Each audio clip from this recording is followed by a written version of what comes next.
Hello and welcome back to the Jerusalem Post. I'm your host, Tamar Uriel-Beeri, and I'm joined today by a very special guest. Noa Tishby is an Israeli actress, writer, and activist, among other things. She's Israel's first special envoy for combating anti-Semitism and delegitimization, and anyone who's been keeping up with the Kanye West scandal knows it. We're here today to talk about the Jewish Future Pledge, a commitment that from the funds you leave to charity at your passing, at least half will be earmarked to support the Jewish people and the state of Israel. Noa, thank you so much for joining us today. Thank you so much for having me. No, as Israel's envoy for combating anti-Semitism and delegitimization, say that. You did so great. By the way, nobody can tell. Nobody can say this word. Everybody gets it wrong. Delegitimization takes a long time to practice. It took me a while, but like you said it, first time you said it perfectly. I was very impressed. I'll try to keep it up, but it will not keep it. So do you think that the Jewish Youth Pledge, which specifically focuses obviously on Jewish youth, can help young Jews to identify more with Israel? I think so. I think, first of all, I think the Jewish Future Pledge is one of the most exciting and spot on endeavors that exist right now in the Jewish world, because I think what it does is that it puts your legacy front and center, doesn't matter how old you are. So it's weird for people like our age or younger or even older to be like, to think about our dying day, right? But it puts it in into your consciousness in a way that's more aware, that you think about Jewish continuity and you do something about Jewish continuity. And I think, look, when you join the military in Israel, you have to sign a will. They actually make it. And I remember that moment when I got drafted, and I don't know if they still do it, but they did when I got drafted. I'm pretty sure they still do. I forgot it amongst the many different blood tests and such. And vaccines and whatever, like all sorts of stuff. Yeah.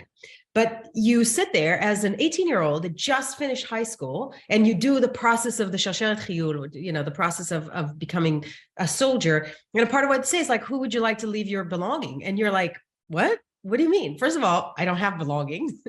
Number one. And number two, I'm never going to die. What do you mean? And it puts it like front and center. And of course, you usually, that's what I said, like parents, I guess, like you don't really think about that and you do it. But what it does, it makes you aware of, first of all, your mortality. And second, when you sign the Jewish Pledge, it makes you focus on Jewish continuity and how you as a young adult, even in your teens and 20s, can commit to continuing this legacy. So I think it's very powerful.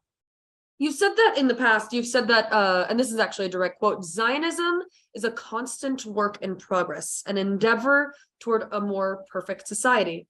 First of all, that's really beautiful. Thank you. And it's not mine. It's not, I mean, the sentence is mine. I came up with a sentence, but I didn't come up with a concept. The concept came up, is from a friend of mine named Gidi Greenstein, who we talked about this, and he said, Zionism is a verb, Zepoel, Zionut. It's like constantly in action. And I was like, oh, that's beautiful. And that's how that line. Well, credit to Gidi. From the book, right? You're quoting it. It's from, I think I wrote it. So, yes.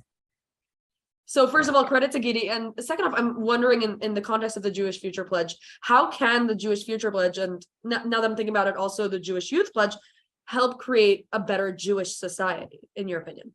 Again, I think that because Zionism is a work in progress, and I equated it to, a more perfect union, which is the American Declaration of Independence, which talks about constantly striving to be better. I think that's the thread that connects first of all, both countries. But second, this gives you, because the Jewish Future Pledge is about investing in Jewish future and also in Israel, this helps Zionism just by default, just because you're putting your effort into continuing the Jewish life around the world and continuing Israel as a country, as a state, as a sovereign state, for the Jewish people. And I hope a lot of people that are watching this right now understand that there's nothing really more important than that, other than your kids, obviously. Yeah, kids come first. But this is for the kids, this is for your next generation. Even if you're a teen and it gets you present to like, oh, I have a responsibility towards my children to continue this link that we've been carrying for thousands of years. So even those two things are really interconnected, interlocked. Yeah. So you work a great deal with countering negative portrayal of Israel on social media. I mentioned that earlier. What do you advise Jewish youth to do when they encounter anti-Israel or anti-Semitic messages on social media? It's very simple for kids online. And by kids, I mean young adults as well. I'm talking from like 14 to 30 or whatever. First of all, in terms of social media, please ignore. Please ignore. You cannot control the amount of anti-Semitism and hate that might come at you on social media. And I say this a lot, like this is for like the younger generation. Don't think that every opinion matters. It doesn't matter. Like you mentioned the Kanye West thing. Every time I post anything about it, and I posted this video, very quick video the other day about Rihanna playing Kanye West songs at the Super Bowl.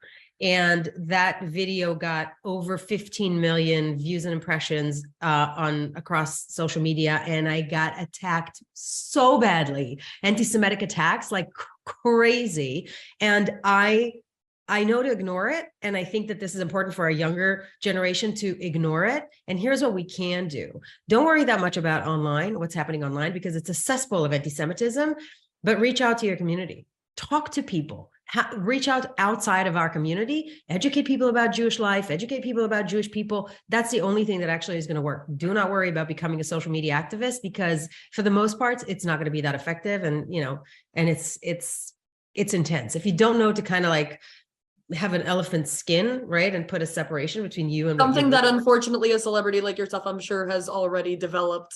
Yes, because I've been doing this for a long time. And the first time I encountered like bad press, I was like 16 and I'm like, oh my God. So I know to be like, thanks for sharing your opinion about Hitler as it relates to me. Thank you so much. And bye. Greatly appreciated. Wonderful. Greatly appreciated. Bye-bye. Goodbye. But it's not easy for younger people these days. It's just not easy to do. So it's something that we need to train ourselves to do, just because it's really bad out there.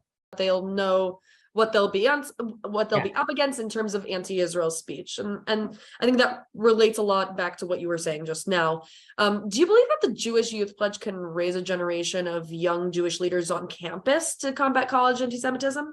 Yes, and I think that the Jewish Future Pledge is doing an amazing job in, again, connecting the younger generation to like to Jewish continuity, to this link in the chain that we all are. Because as a young person, most young people don't want to be activists, and they want to relate to themselves as like people of the world. And like, yes, I'm also Jewish, but I'm also like a person. And it's something that kind of like develops at an older age. And I think if you do it, the younger you do it, the more aware you are of the importance and the responsibility that you have. And then you'll show up in college kind of with that background, in the backdrop, you'll have this awareness, and hopefully that'll make the younger generation be more prepared for whatever it is that they'll encounter on college campuses. And this through, like you said, one-on-one conversations rather than attempting to be some sort of influencer. Absolutely. And I hear this over and over again, like a girl in Emory that started a reading class, like an interfaith reading class, and she gave out my book. And this girl changed completely. She was like a Muslim girl who was a part of SJP, which is the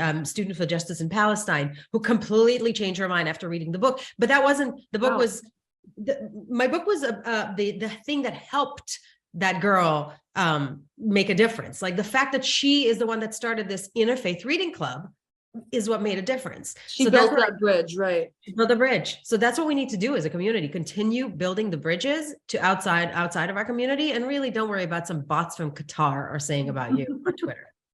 Thank you so much, Noa, for joining us today. It's been an absolute pleasure speaking with you. Thank you so much. It was great. And sign the Jewish Future Pledge.